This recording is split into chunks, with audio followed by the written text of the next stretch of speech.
첫 번째는 세월호 희생자 49제에 대한 말씀을 드리도록 하겠습니다.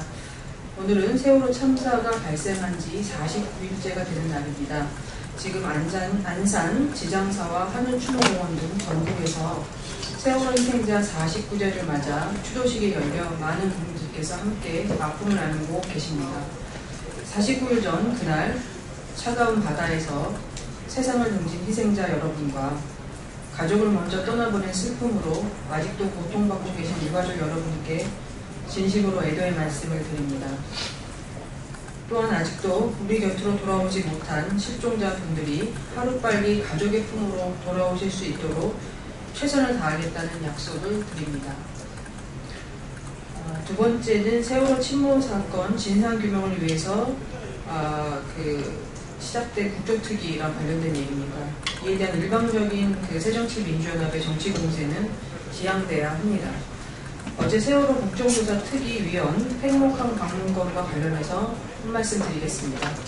어제 팽목항 방문건이 연기된 것은 현장의 인리 상태가 좋지 않아 사실상 구조작업이 중단되어 연기하는 것이 좋겠다는 실종자 가족 대표의 의견이 있었기 때문입니다. 현장의 바지선과 잠수사분들도 휴식을 위해 빠져나온 상태여서 국조특위의 본래 취지인 철저한 진상조사도 기대하기 어려운 상황이었습니다. 무엇보다 현장에 계시는 실종자 가족분들이 팽목항 방문을 원하지 않으셨습니다. 새누리당은 국가적 참사의 책임에 대해 통렬히 반성하고 있으며 누구보다 이번 국정조사 특위가 잘 되길 바라는 마음입니다. 그런데 벌써 특위 일정 첫날이었던 어제 가족분들께서 여야가 날짜도 하나 맞추지 못하냐며 질책하셨다는 언론 보도가 있었습니다. 우리가 만약 또다시 국가개혁을 낡은 정치공세로 시작한다면 실종자 가족들에게는 또 다른 아픔과 상처가 될 것입니다. 유가족분들의 말씀처럼 역사상 가장 잘한 국정조사가 될 수 있도록 여당은, 새누리당은 최선을 다해 노력할 것입니다. 야당의 적극적인 협조를 바랍니다. 세 번째 토픽은 박원순 후보의 농약급식과 관련한 의혹과 문제점이 만약에 사실로 밝혀진다면 박원순 후보께 정계 은퇴를 권하고 싶습니다. 박원순 후보가 이번 6.4 서울시장 선거의 최대 쟁점인 농약급식 논란에 대해 명확한 사과와 진상규명을 회피하고 있습니다. 박 후보가 이 문제와 관련해 사실관계를 호도하는 것은 각계에서 제기되고 있는 각종 비리 의혹이 사실로 밝혀지는 것이 두려워서 그런 것 아닌지 묻지 않을 수 없습니다. 농약급식 문제가 제대로 해결되려면 무엇보다 비리 의혹에 대한 사실관계 규명과 박 후보와의 연관 문제가 해결돼야 합니다. 그래서 새누리당은 지난 6월 1일 서울시 학교 급식업체 선정 특혜 의혹과 관련된 전반적인 사안을 검찰에서 신속하고 철저하게 조사할 것을 요구하는 진정서를 제출한 바 있습니다. 새누리당을 비롯한 여러 시민단체들이 검찰에 조사를 요구한 것은 첫째, 농산물 공급업체 선정 과정에서의 학교급식 자문위원회의 월권행위 등 의혹, 둘째, 이로 인한 인위적인 농산물 공급가격 인상 의혹, 셋째, 공급업체와 배송업체의 특혜성 수의계약 체결 의혹, 넷째, 특혜로 인한 친환경 유통센터의 유통센터의 부당이득 편취 의혹, 다섯째, 행위 핵심 주체 인물들과 박원순 시장과의 연관 의혹 등 5가지입니다. 박 후보께서는 앞으로 검찰 수사를 통해 제기된 모든 의혹이 사실로 밝혀지면 우리 아이들의 먹을거리를 이용해 자신의 정치적, 경제적 이득을 취하여 천만 서울 시민은 물론 전 국민을 분노케 한 책임을 져야 할 것입니다. 그때는 법적 책임도 당연히 져야 할 것이고 즉각적인 정계 은퇴로 정적인 책임까지 져야 할 것입니다. 네 번째, 지방선거에 관련된 내용입니다. 새누리당의 능력 있는 후보를 선택해 주시기 바랍니다. 선거가 하루 앞으로 다가왔습니다. 새누리당은 이번 지방선거를 맞이하여 안전하고 행복한 대한민국을 만들기 위한 행복드림 공약을 발표한 바 있습니다. 행복드림 공약에는 모든 세대를 위한 맞춤형 공약이 마련되어 있습니다. 현재 보건소에서만 독감 예방주사를 무료로 맞으실 수 있는 어르신들을 위해 모든 병원, 의원에서 무료 독감 예방주사를 제공해 드릴 것이며 국가건강검진에서 제외되어 있는 20, 30대 가정주부 여러분도 국가건강검진을 받으실 수 있도록 할 것입니다. 자라나는 아이들을 위해서는 공공형 어린이집의 지원을 국공립화하고 2015년부터 보육교사 인건비를 1인당 20만원 인상할 것이며 대체교사 확충과 대체교사 2배 확충과 장학지도사 파견 등을 통해 종합적인 보육서비스 개선에 나설 것입니다. 또한 국민을 지키는 안전한 대한민국을 만들기 위한 공약도 준비되어 있습니다. 국민안전 플랜을 추진하여 국가재난 안전 시스템을 개혁하고 유형별 안전진단 및 대책을 마련할 것이며 최근 잇따른 화재가 발생하고 있는 대중교통과 다중이용시설의 관리 감독 기준을 대폭 강화하고 안전시설 완비, 증명제 등 위급상황을 철저히 준비할 수 있도록 준비태세를 강화할 것입니다. 새누리당은 이처럼 국민 여러분이 피부에 와닿는 공약, 실천 가능한 공약과 정책으로 다가가기 위해 노력하고 있습니다.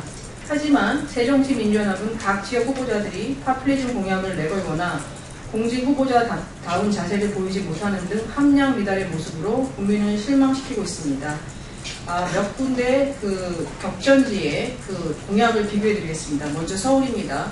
정몽준 후보 대체교사 2배 확충 공약이고요. 새정치민주연합 박원순 후보 국공립 어린이집 1,000개, 1,000개 신설입니다. 새누리당 정몽준 후보는 보육 분야 서비스 개선을 위해 대체교사 인력을 현재 235명에서 470명으로 확충하고 사용기준 역시 자녀 학교 방문, 아이 돌봄 등 모성보호 등에 필요한 경우에도 사용할 수 있도록 확대할 계획입니다. 또한 장학지도사를 파견하여 어린이집에 찾아가는 컨설팅을 제공할 것입니다.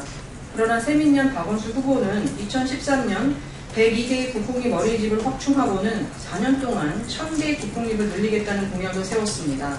이에 필요한 예산만 6,900억 원가량이 소요될 뿐만 아니라 국공립 어린이집 확대에 따른 민간 어린이집의 생존 대책조차 제시하지 않고 있어 실현 가능성이 의심됩니다. 두 번째는 경기도입니다. 남경필 후보 소방안전공무원 5,000명 확충, 김진표 후보 보육교사 7만 명 공무원 전환. 남경필 후보는 현재 경기도 소방공무원이 적정 수준에서 약 4,000명이 모자란다는 판단에 따라 안전기술직 공무원 1,000명과 소방공무원 4,000명을 늘리겠다고 밝혔습니다. 이는 경기도의 안전과 직결되는 사안이며 전체 소요액은 1,500억 원 정도입니다. 그러나 김진표 후보는 선거 초반부터 전체 예산 1조 7천억 원, 경기도 부담액만 5,200억 원에 달하는 경기도 내 7만 명 보육교사 교육공무원 전환이라는 실현 불가능한 공약을 발표해 논란만 가중시켰습니다. 그 다음은 인천입니다. 유정복 후보는 부채를 해결하는 시장이고 송영길 후보는 부채를 유발하는 시장입니다. 이미 알려진 바와 같이 송영길 후보는 시장 재임 전 7조 원이었던 인천시의 부채를 현재 거의 2배 가까운 13조 원까지 늘려놓아 인천 시민들 4인 가족 기준 가구당 2천만 원에 육박하는 부채를 지고 있습니다. 더구나 이를 해결한다면서 인천 터미널 부지를 헐값에 매각하여 시 재정에 큰 악영향을 끼쳤습니다. 이에 반해 새누리당 유정복 후보는 그동안의 행정 경험을 바탕으로 재무개선단 신설, 투자유치단과 규제개선단 설치, 기존 사업 원점 재검토, 국비 확보팀이 신규 세원 발굴, 준설토 투기장 소유권 확보 등의 부채 해결 방안을 제시했습니다. 부산 서병수 후보 지역균형 발전 공약했습니다. 오거돈 무소속 후보 지역 갈등 도장 공약 만들었습니다. 새누리당 서병수 후보는 성장 동력을 이뤄가고 있는 부산의 균형 있는 발전을 위해 동서남북 균형 발전 공약을 내세웠습니다. 세부적으로는 동남 광역경제권의 상생 프로그램을 추진하여 부산을 비롯한 인근 지역과 함께 발전할 수 있는 환경을 조성한다는 것입니다. 그러나 무소속 오거돈 후보는 수도권에 대응하는 부산 지역의 광역화를 위해 양산 지역을 부산으로 편입하겠다는 공약으로 경남 지역 주민들의 공분을 사고 있습니다.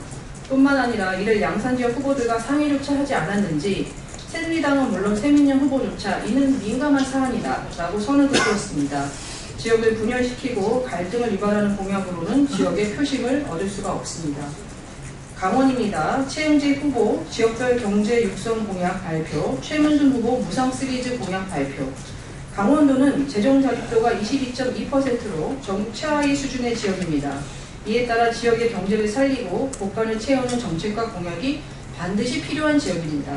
새누리당 최영지 후보는 춘천권을 관광, 교육, 행정 중심지로 육성하고 원주권을 중부 내륙의 거점으로 육성하는 등 지역별 특색을 고려한 경제 부흥책을 내놓았습니다. 반면 세민연 최문순 후보는 고등학교까지 무상급식 확대, 도내 출신 고등학생이 도내 대학교를 진학할 경우 20만원 지급, 65세 이상 어르신에게 연 8만원 건강카드 지급 등 1년에 480억 원이 추가로 소요되는 선심성 파퓰리즘 공약을 지역의 재정 상황은 고려하지 않은 채 남발하고 있습니다. 충북입니다. 윤진식 후보 오송 역세권 개발의 적임자, 이시종 후보 요송 역세권 개발 실패 책임자입니다. 충북 지역 공약의 핵심은 오송 역세권 개발입니다. 4년 전 65만 제곱미터에 달하는 오송 역세권 개발 사업은 이시종 후보의 핵심 공약이었으나 본격적으로 사업을 추진한 지 2년 만에 이를 성공시키지 못하고 2013년 말 백지화를 선언하여 지역 발전을 꿈꾸던 충북 지역민들의 기대에 찬물을 끼얹었습니다. 이에 새누리당 윤진식 후보는 전문가가 참여하는 전담팀을 구성하여 도비 투자, 융자 투입 등 다양한 방안에 대해서 검토하고 현지 방식도 현재 토지 가격이 상승한 만큼 적자 등 부작용을 최소화하는 방식을 면밀히 검토하여 오송 역세권 개발에 성공하겠다는 보관을 가지고 있습니다. 이번 선거는 지역의 경제를 살릴 능력 있는 후보와 파퓰리즘으로 무장한 무책임한 후보, 국정개혁 세력과 발목 잡기 세력, 국가화합 정당과 갈등 부장 정당의 대결이라 할 수 있습니다. 국민 여러분께서 현명한 판단으로 향후 지역과 국가를 이끌어갈 유능한 후보를 선택해 주실 것이라고 믿습니다. 이상입니다. 죄송합니다. 하나가 더 있는데요. 이것은 제 브리핑은 아니고요.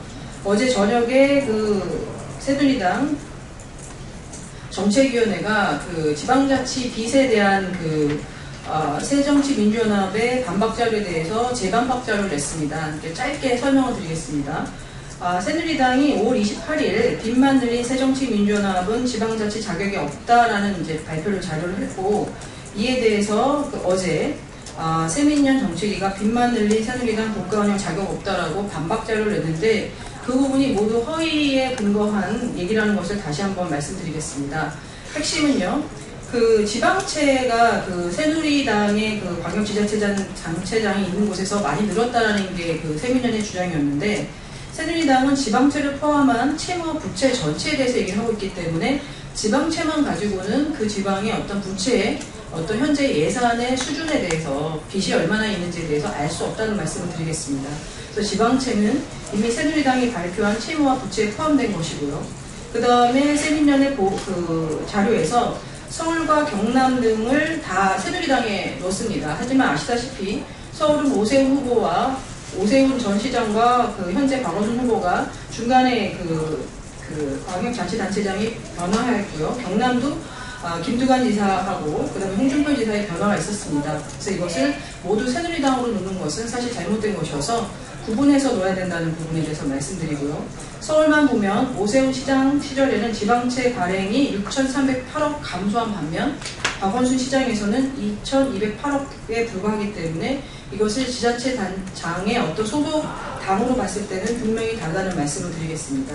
또한 이미 발표한 것처럼 세민연 소속 광역단체의 채무와 부채 증가율은 새누리당이 2배가 넘기 때문에 어제 세민연이 발표한 자료는 단지 지방채만 가지고, 그것도 자치단체장의 어떤 소속 정당의 변화에 대해서 그것을 구분하는 것이 아니라 전부 뭉뚱그려서 서울과 경남을 전부 새누리당으로 취급했기 때문에 나온 일이라는 것을 다시 한번 말씀드립니다.